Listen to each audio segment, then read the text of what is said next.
Hello and welcome to the Peoria Riverfront Museum. I am Bill Conger, I'm the chief curator here, and we're happy to have you along for an incredible look at a brand new focused exhibition, which you can find in the main hallway of our museum. And we take these moments to tell some of the most important stories in the region and nationally. And there is a story that we've been exploring for a number of years now. It became aware to me about 5 or 6 years ago when I met a gentleman who you're going to meet in a minute, Agbara Bryson, who caught me in the hall and mentioned that one of the most important stories in our region, the story of Annie Malone, who became the first multi-millionaire hair guru in the country, was from Peoria, Illinois. I had no idea, had not heard of Annie, and here we are a few years later, and we have had a number of objects to celebrate Annie's life and her accomplishments. And this is a continuation, a deeper dive into what Annie Malone has accomplished, what her vision means to the Midwest, to Peoria, and to the country. And so we hope you come here to see this personally, but for now, we have a few people to tell you a little more about this exhibition. First, let me introduce our president and CEO of Peoria Riverfront Museum, John Morris. Thank you. Thank you. Thanks everybody for being here. And if we can, let's just take a look at Annie Malone. Let's pan up and look at her. Annie Malone has become, for us at the Peoria Riverfront Museum, one of the principal ways we demonstrate our mission, which is to unleash the full talent and genius of every individual. She's the poster child for it. So here with us is Agbara Bryson, her grandnephew, and a superb human being, a great friend of mine for so many years, and we bumped each other in the hallway 8 years ago when I was new as the director of the museum. Took Agbara into Bill Conger's office, and lo and behold, we had a story in Agbara's collection, which, as you know, we previously announced as a promised gift to the Peoria Riverfront Museum. So we are the repository for this most important collection of Annie Malone objects in the country. She is a national figure, but the person who really helped give life to the telling of this story is Everly Davis. Everly Davis, our assistant curator, community engagement coordinator. The first thing she did here was to take charge of our Every Student initiative when she arrived 4 years ago now, and the most important program that I've initiated in my time as a director, bringing thousands and thousands and thousands of students, starting here with the Peoria Public Schools, into our museum. Then she emerged from managing that program and building that program into a curatorial role, in which her first curatorial effort was to pull together, working with Agbara, the telling of the story using the objects from Agbara's personal collection. And amazing that to think about the two parts of her role at this museum, bringing the students in, and who better to inspire them to dream about the power of entrepreneurial activity than Annie Malone. And so really, when we think about this story and the reason Annie Malone continues to be here, even after the larger exhibition has come down, Annie Malone's story is bigger now than ever. So Annie Malone will always be a part of this museum. The Agbara's collection, which is going to help us build on that story. It's a national story. And Annie Malone was many things. Bill Conger mentioned earlier, she was a multimillionaire, haircare products, the first haircare products millionaire.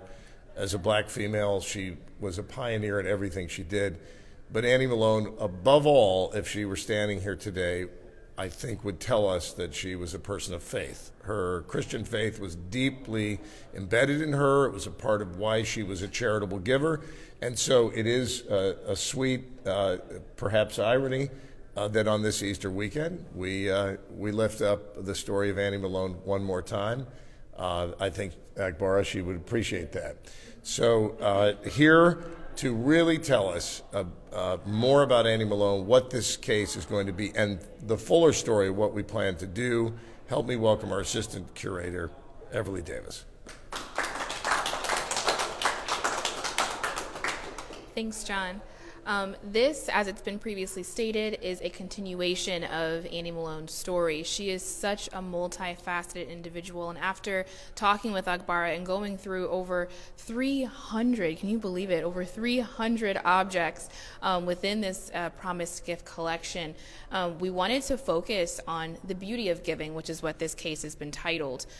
In the previous iteration, we talk about her entrepreneurship, but really in her spirituality and philanthropy of giving, that is what carved out her legacy.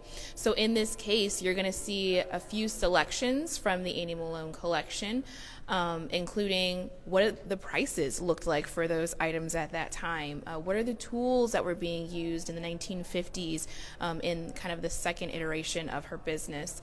And of course, we kept the iconic image that you may have seen in the previous exhibition, Life and Legacy of Annie Malone, with her in that money cape. But when you read the story, you'll see that it wasn't just about money for her. It was what you could do with that money, what you could help your community build and inspire and continue to grow.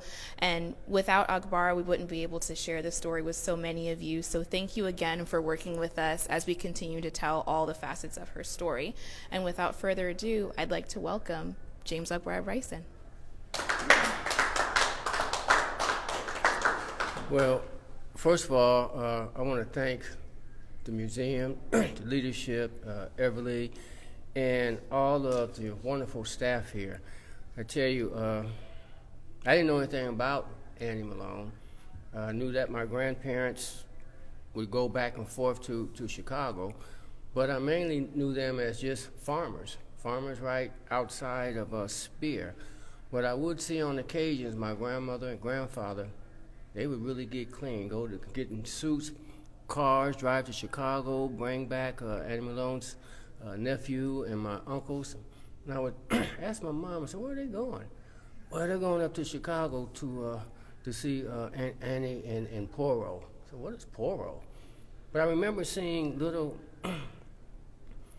I guess it would be hair cans, kind of like Ma'am C.J. Walker, and it would have Poro on there. I remember seeing a lot of brochures and things, but I never really knew anything about Annie Malone because my grandmother and grandfather really didn't share that with me.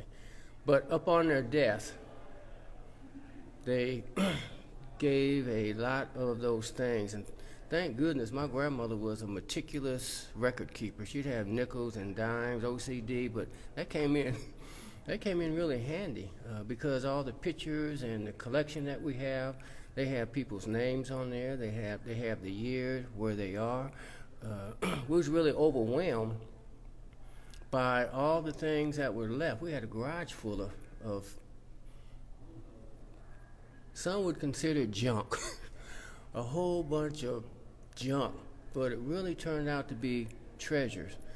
Unfortunately, my mom and my daughter, they threw away a lot of things because we just didn't have room for it.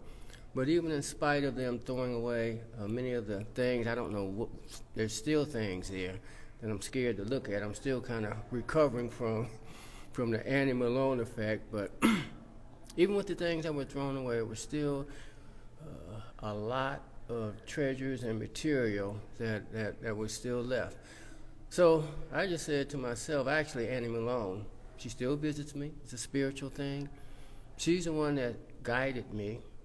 She's the one that introduced me to John and Everly and Bill, and I still listen to her. I mean, she still comes and visits me 2, 3, 4 o'clock in the morning. So I just follow her guidance. So she said, hey, you can't handle all this stuff. First of all, find everything and put it together. Well, that's what I attempted to do. And I tell you, Everly and John and Bill and the staff here, it was just perfect. I mean, I believe in ancestral guidance, and I truly follow ancestral guidance. I still dream about all my dead relatives. They come and they guide me. So I just want to thank the museum for sharing Annie Malone's legacy, sharing her story. Annie Malone, my whole ideal is to what I call the Annie Malone triangle, from Peoria to St. Louis to Chicago, back to Peoria. We want to hook up St. Louis, then we want to hook up Chicago, then we want to bring them back here to the museum and let people know, just exactly who she is. A lot of people in St. Louis, even though they have a parade every year, a lot of people don't know. In Chicago, don't know. In Peoria, don't know. But thanks to the museum, Annie Malone is really starting to be a recognized name. It's very, very important for our youth to understand entrepreneurship as well as having a spiritual foundation. So I just want to thank everyone here, Everly, Bill, John, and all the staff for making this legacy come alive. Thank you.